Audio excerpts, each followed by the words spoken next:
Recently, Hyperkin sent me a review unit of their latest console, the highly anticipated Retron 5. Let's open this baby up and take a look.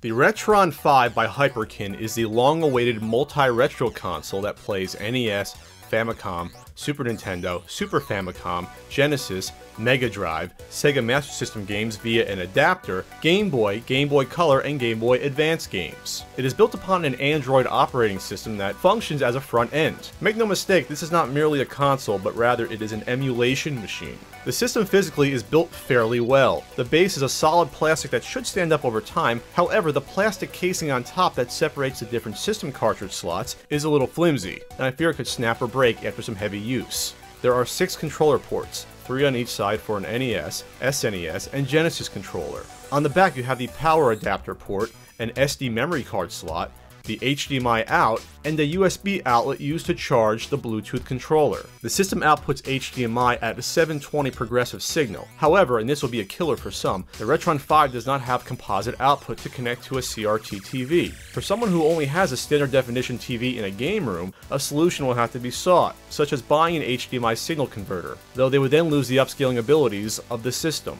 Having HDMI only output also means there will be no light gun compatibility, which is a real shame.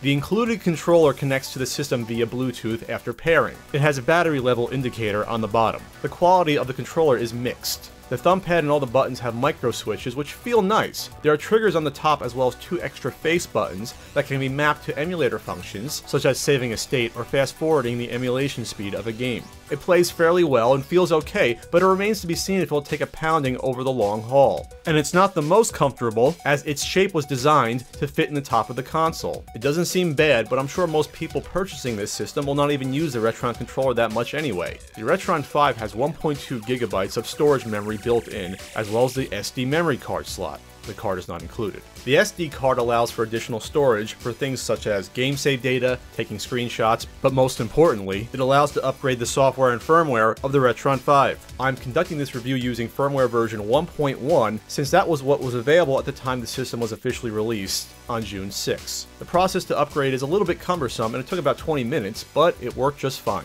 Let's take a look at the front end of the system. If you are familiar at all with emulators, you'll feel right at home with a bevy of options available, including customizing everything from the visuals, automatic loading of save states when a game is first loaded in, to the customizing and remapping of buttons on your controllers, including adding emulation and menu commands. By default, pressing start and down during gameplay will allow access to the game menu to change some of these options, although changing most options will require backing out to the main menu.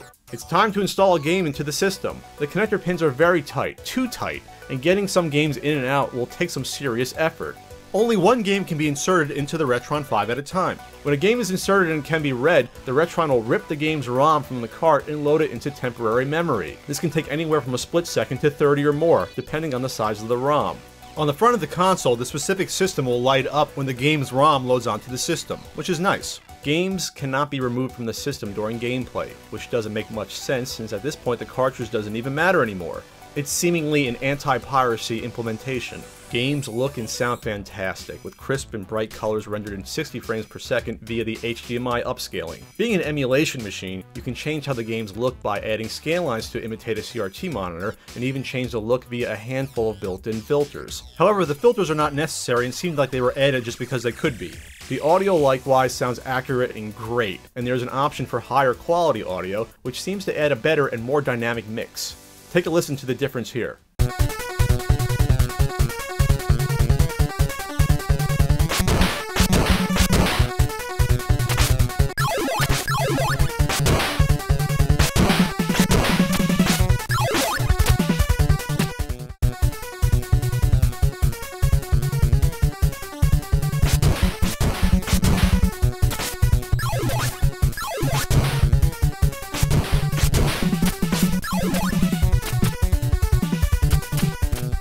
I'll say it again, this is an emulation machine, so you'll enjoy all the benefits that emulators have, mainly using save states, changing the game's speed, and implementing cheats, which unfortunately are not well documented in the instructions, and so they will not be easy to implement first without doing some research online. There's another nice feature that could only be done on an emulation machine, that is storing the batteries saved from cards into memory onto this system. By default, when inserting a game into the Retron 5 for the first time, it will check for this and save the battery backup into memory. The Retron 5 then gives you the ability to take this save data from the memory and load it back onto the game card. This is a great way to save data from games 20 years old and swap out a new battery or even transfer save data to a different cart. There's one problem though. As of firmware version 1.1, it doesn't work properly. Saving the data worked most of the time, however loading data back onto a cart never worked when I tested it, and I tested multiple games on multiple platforms. And each time the data was either not loaded back on, or loading the data back onto the cart deleted what was already there. This is very unfortunate and the biggest glaring issue on the OS that I can see so far.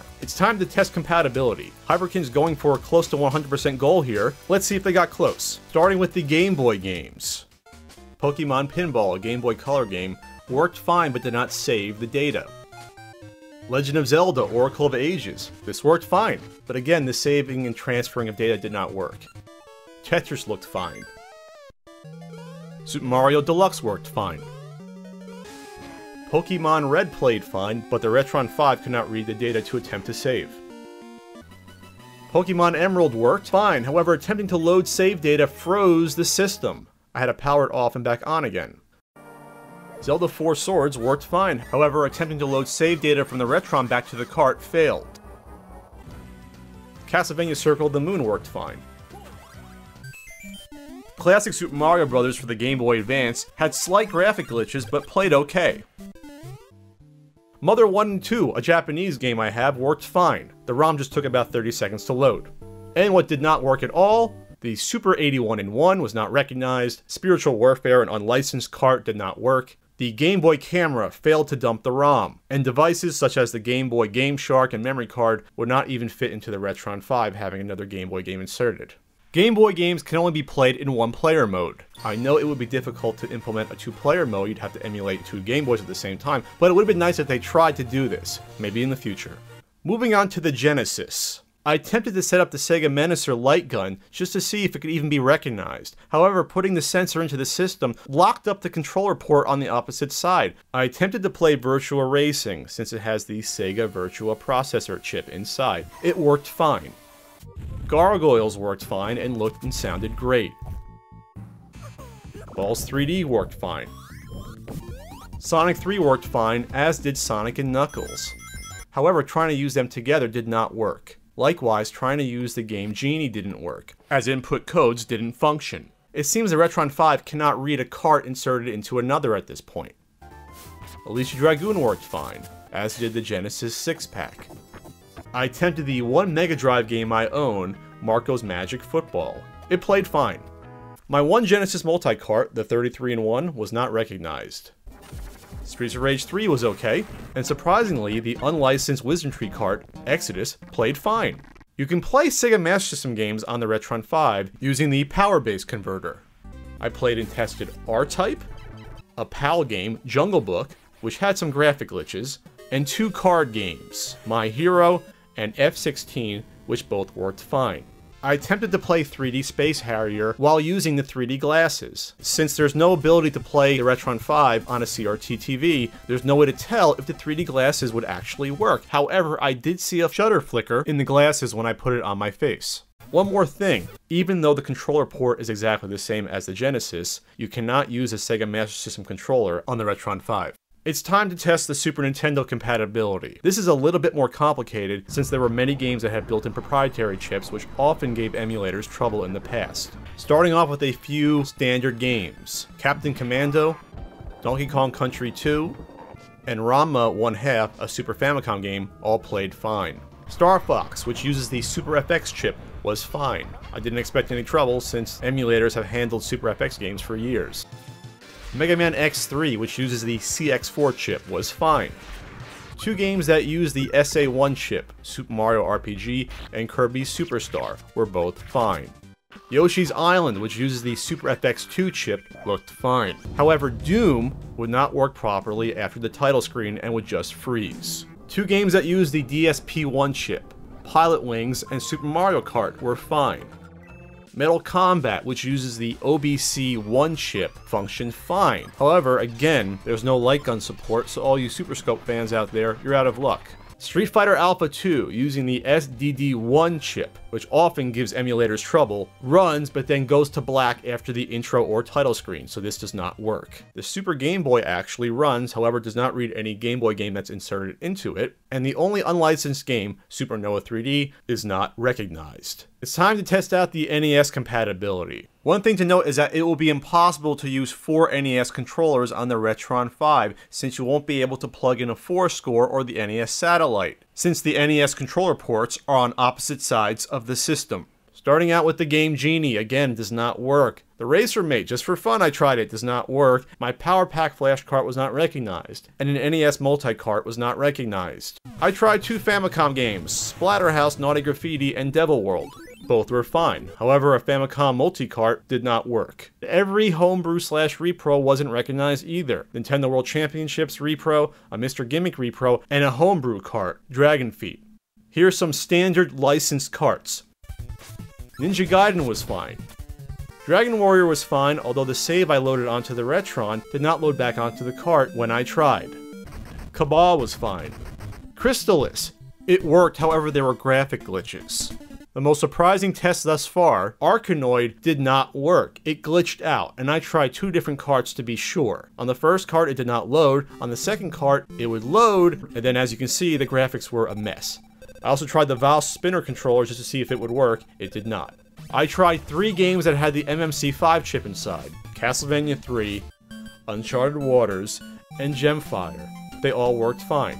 I tried 2 unlicensed multi-carts. Maxi 15 was not recognized. However, surprisingly, Action 52 worked fine. I attempted 2 ACGI games. Death Race worked okay, however Chiller was very shaky and it glitched out after reaching the second level of the game. I tried Robo Demons by Color Dreams. It worked fine. 2 Camerica games, Micro Machines and MiG-29. Both played fine, however Micro Machines had some graphic glitches. I attempted Bible Adventures from Wisdom Tree. It was fine. I tried 2 Tengen unlicensed games, Tetris and Shinobi, both A-OK.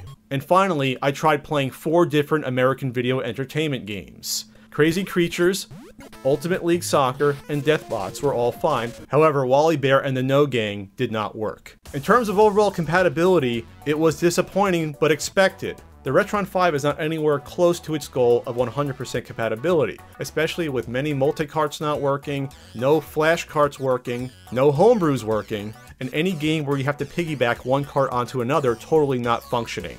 And even if you can technically load up a light gun game, I do not consider it compatible if you cannot use a light gun controller to play it. That was my overview of the Retron 5. Now, do I recommend it to all of you? That's going to depend on what you value most. Do you mind the fact that there's no composite output, so you can't play it on a CRT TV without an adapter? Do you mind the fact that this isn't even close to 100% compatibility out of the box? Do you mind the fact that the battery saving and loading features just don't work? If you can look past those things, and hopefully hope that they're going to be remedied in the future by firmware upgrades, you have a nice system with a lot of nice features that looks absolutely gorgeous with 720p upscaling. There you have it. No easy answers here. $140 bucks? It's up to you whether or not you think it's worth it. Take care, everybody.